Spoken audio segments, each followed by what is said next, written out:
Well, I guess yeah, I have a couple of thoughts. One is that like fairness is elusive, and I guess it's fine to go down that rabbit hole if you want. But fundamentally, I always think of this as tariffs or taxes that are raising costs on consumers, and often to benefit the Idaho potato growers, and those are concentrated benefits. It's more difficult to see the costs that happen to consumers when we don't have free trade. So I'm just a believer in the idea that in an ideal situation, our reciprocal tariffs would be zero on either side, Right. and we'd have that kind of level playing field. But one of the other things that I think really concerns me is that,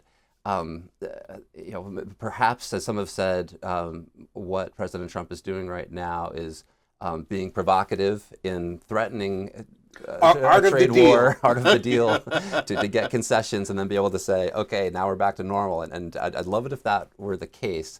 I do think that, in my understanding of sound economics, the reason you want a sound dollar is so that people making business decisions can do that rationally, knowing what to predict a week Sure. ahead. And I think that the idea that every day we wake up trying to find out what change to trade law has happened has to be driving business owners crazy and really complicating their ability to plan for the future. So I think that that's one of the other costs that those of us who are rooting for this administration to do the right thing, we have to be wary that you can't do that forever without Sure. suffering a real economic cost.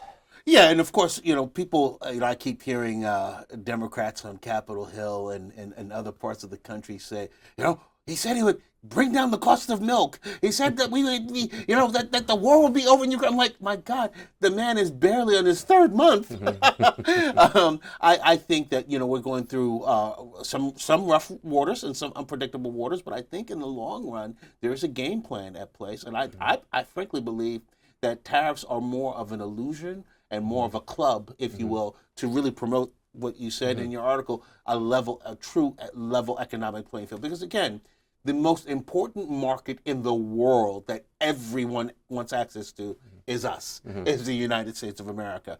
And President Trump, going back to the 80s when we were in the Northeast, growing up in high school and college, President Trump was promoting the message that America's adversaries, but even America's allies, take advantage of America, of American largesse, of American markets being wide open to them when their markets are closed. And he's trying to reshape that relationship. And I think that's what this process is all about.